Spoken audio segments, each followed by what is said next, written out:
All that mud in there, oh god, it stinks bad. So I'm breaking apart the wheel line today. It'll be its last move, and then when I start it again, I will need to clean the line, so I'll just run water through it. I won't put the end back on, and we'll just let it blow out this end and blow out all the gook. I just have to remember to do it.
Well, I made two critical errors with that.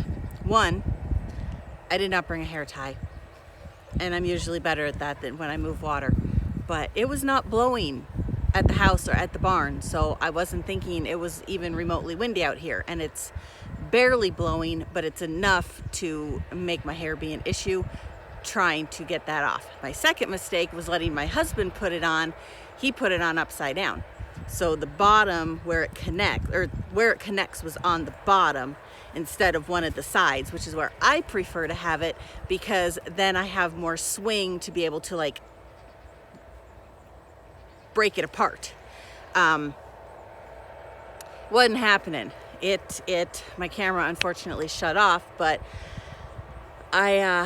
took me almost 15 minutes to get that stupid thing taken apart, and then 2 minutes to put everything back together, not even. So yeah, that was, but at least my line is drained now, so I can go ahead and move it up to the fence here. So it will get moved however much, 2 rolls probably, up to the fence here and be done. So I've had a couple people asking how this whole setup works. So this is our irrigation pond. It's where all our water comes. We pay for water, and It is like super full right now because I'm only running one line plus the sprinkler on the lawn at the house. So we're not using that much water. And our pump, so this line here takes the irrigation takes the water all the way through the farm through the irrigation. Our pump sucks it out from here, goes to this pipe, and it goes everywhere all over the farm.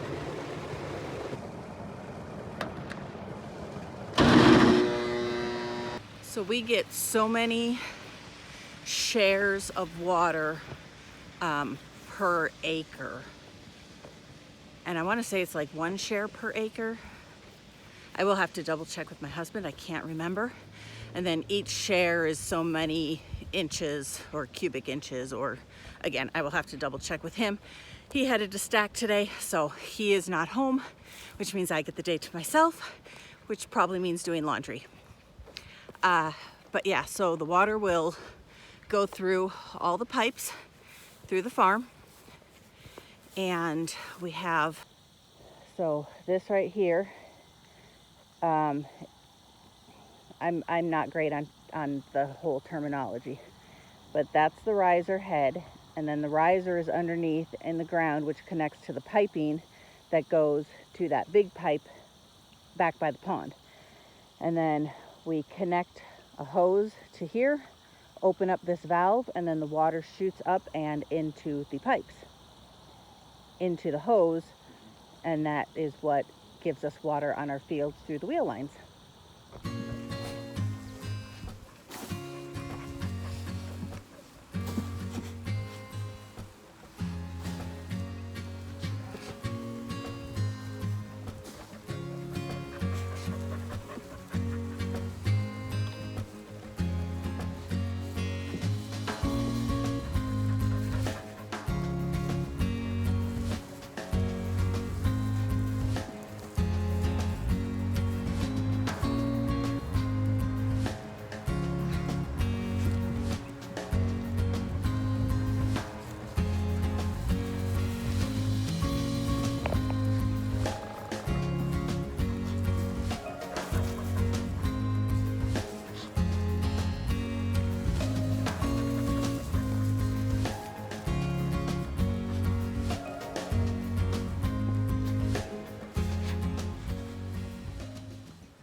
Need to bring a pitchfork over here tonight or tomorrow and clean up some of my mess and some of their mess.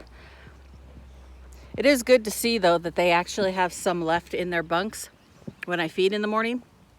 That means they're getting just enough. They're not being underfed, they're not being super overfed. I'm pretty happy.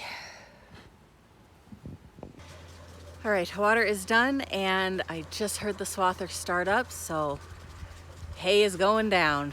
That makes me so super happy. It'd make me happier if it was my own swather, but yeah, what can you do? At least it's getting cut, so yeah, that makes it for a good day. So I think they have finished swathing that field. And I just want to check because when I headed in for lunch, they had the gate wide open, which they should know better. They have cows. You don't leave gates open even if you're there. So I want to just double check and make sure that they reshut the gate and tied it so that my sheep can't get into the hayfield. And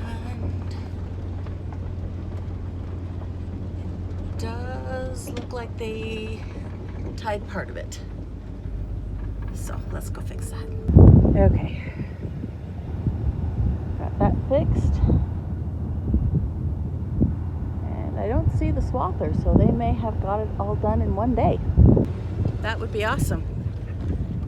So depending on what our weather is going to be, I think we're supposed to be between like 88 and 90. Then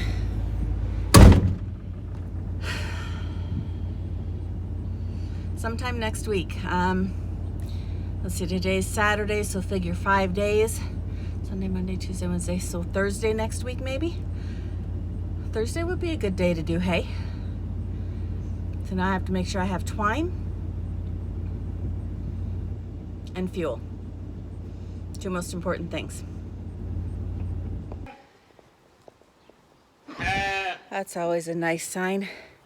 They haven't quite finished up what I gave them last night. So we're feeding good for this group. They don't think so. They seem to want more, but we're doing all right.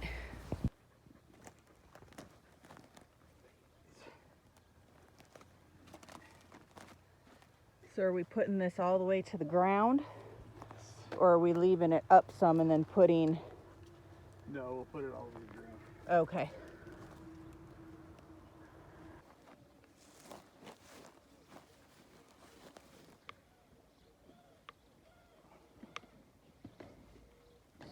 Old pear.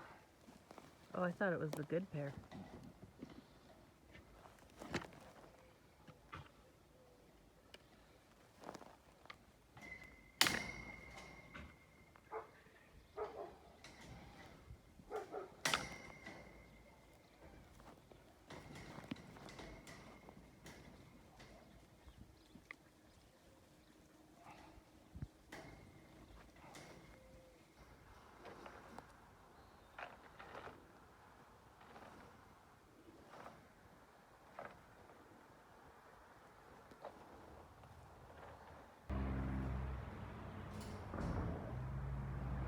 Okay, I think I got this side hooked enough. What do you need over here?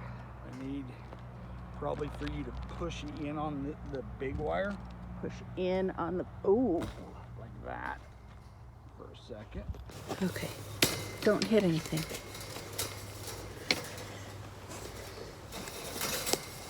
Okay, so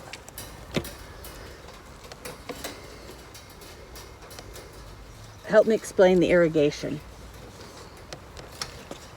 I thought we were building a chicken coop. Well, we are building a chicken coop, but they don't need us to see us just tying for the next, This one. yep, 30 feet. All right, so what do you want now? Okay, so I started yesterday explaining about our what we pay for our water. Yep, we pay per share. Per share, and a share is what? A share is based on... You have to speak up. Really? Yeah, because it won't hardly pick you up. Oh, a share is based on 5/8 of a miner's inch of continuous flow.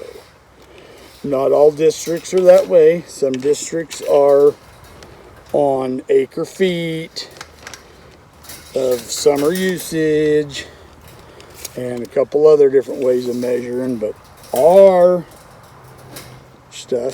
shares are based on 5/8 of a miner's inch continuous flow. This one or this one? For however long opening start, usually is like the 25th of April. Ish.